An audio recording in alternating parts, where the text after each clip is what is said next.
That's what it is. And anything else you want to say to the fans?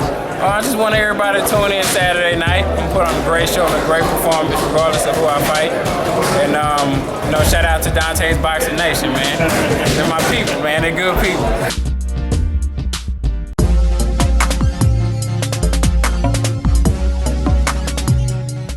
Dante's Boxing Nation, what's going on, guys? You know, when I told you guys a long time ago, probably almost 2 years ago, that I was predicting Errol Spence would become, if not the most avoided, one of the most avoided fighters in boxing. When I said that, I didn't realize this shit was going to get this damn ridiculous. I mean, it's really getting crazy right now for Errol Spence. Let me go ahead and sum all this up and report the recent news. So you guys, as you guys know, I've been telling you guys for the last week or so, interviewing Errol Spence and reporting the news that Errol Spence, he was supposed to fight against Konstantin Ponomarev in a title eliminator bout. And the winner of that fight would get Kell Brook. Now Kell Brook is fighting against Jesse Vargas. The winner obviously would get the winner of that fight. So I've been telling you guys that for quite some time because that was the news that was reported, right? First, you know, there was the talks that after Errol Spence beats Chris Algieri, he may get the title shot, but it was nothing guaranteed.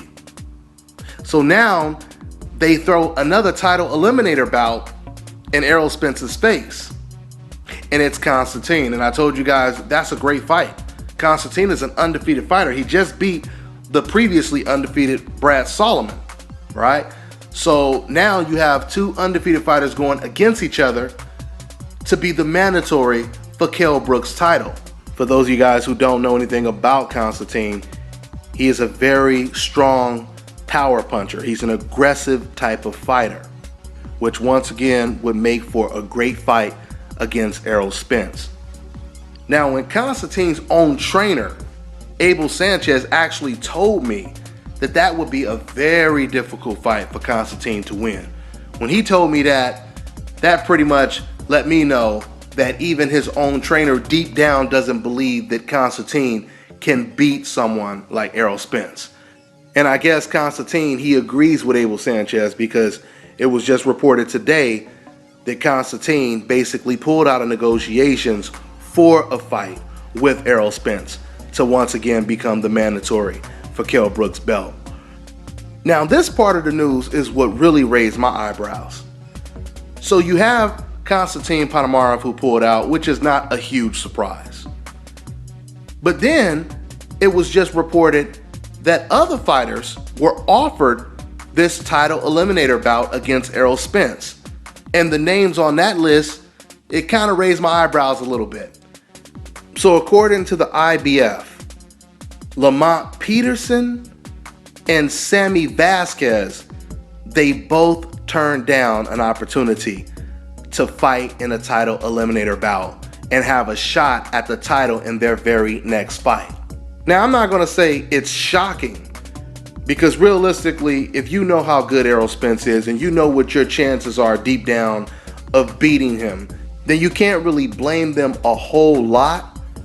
But just knowing the respect that all of these fighters have for Errol Spence in the division is impressive. It's really interesting. It's impressive and it's really interesting.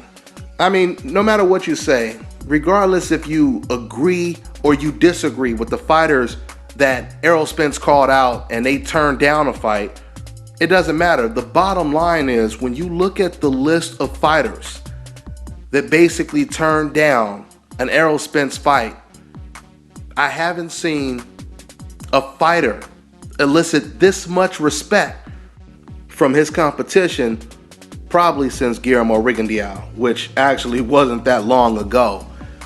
But it's just funny to me how fans try to suggest that a fighter like Gennady Golovkin is one of the most avoided. No.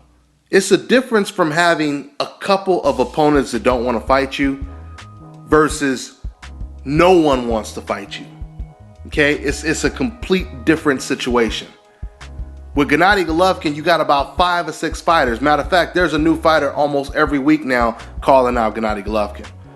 When it comes to Errol Spence, nobody wants to fight this man. Nobody wants to fight this man. And realistically, they are praising him more than any other fighter in the sport right now. That's what it suggests. I mean, Lamont Peterson, they basically offered Lamont Peterson a shot at the title, assuming he gets past Errol Spence, and he turned it down.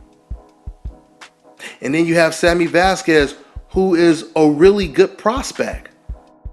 I mean, Sammy Vasquez, if you really think about it, he basically complements Errol Spence. They're pretty much on the same level. The battle of the young undefeateds, they're both prospects. That would have been a great eliminator, a great title eliminator match. But Sammy Vasquez turned it down. This man, Errol Spence, I mean, once again, just go through the list of fighters. Once again, forget about what you think about why these fighters, they turned down a fight with Errol Spence. Let's just look at the fact that Errol called these guys out. Errol called out Keith Thurman, Danny Garcia, Sean Porter. He negotiated with Konstantin Ponomarev. We just found out that Lamont Peterson turned down a fight. Sammy Vasquez turned down a fight. Kell Brook has not been too crazy about getting in the ring with Errol Spence. Man, that's the whole division. That is the whole welterweight division. No one wants to fight Errol Spence. Forget about why they said they didn't want to fight him. Just look at the fact that those 6 or 7 fighters that I just mentioned, they all have something in common, and that is none of them wanted any parts of Errol Spence.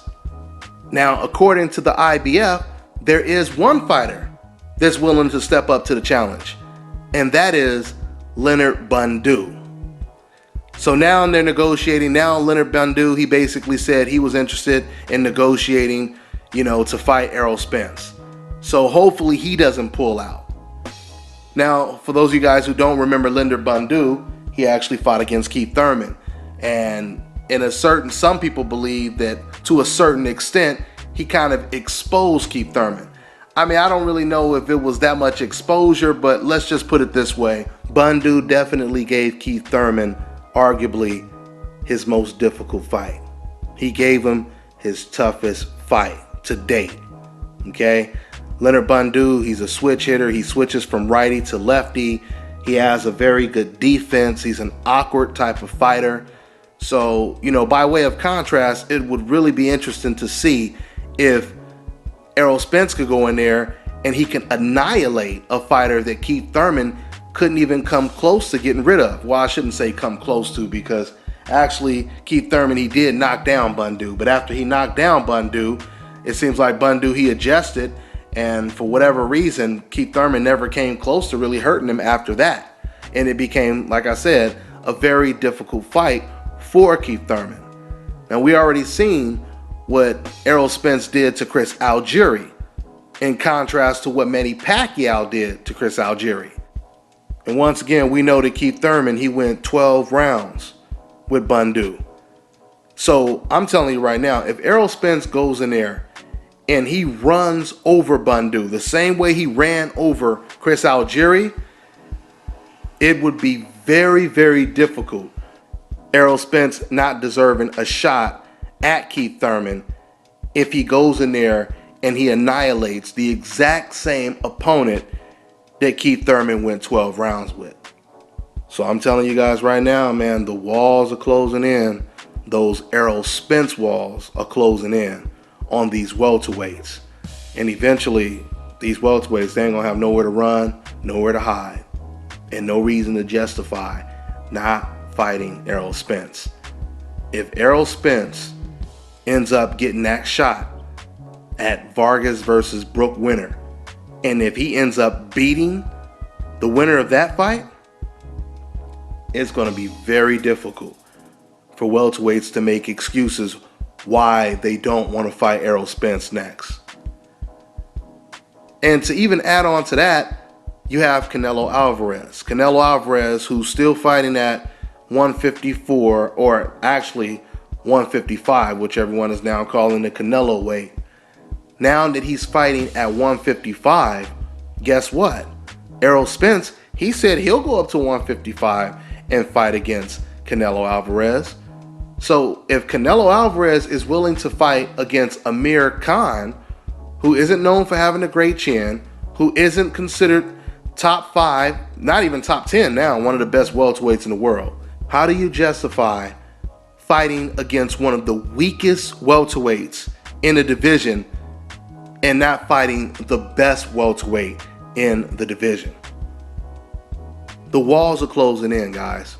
The walls are closing in.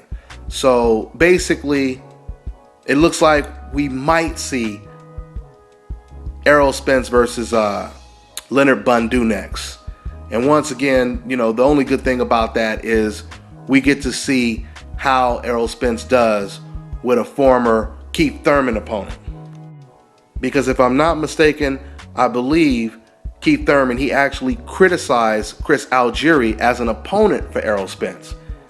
So how are you going to criticize Errol Spence's opponent if it's the same guy you face next, which would be Leonard Bundu? This welterweight division, guys, is really, really heating up. I mean, Errol Spence, he done really shook things up. I mean, to see names like Keith Thurman, Danny Garcia, Sean Porter, Kell Brook, Sammy Vasquez, Lamont Peterson, and the list just goes on and on and on.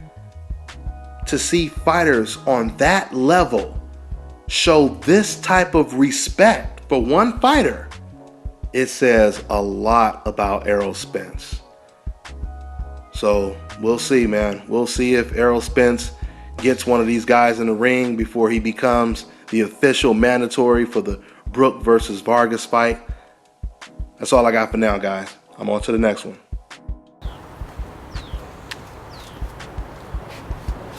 This is Bobby, and you're watching Dante's Boxing Nation.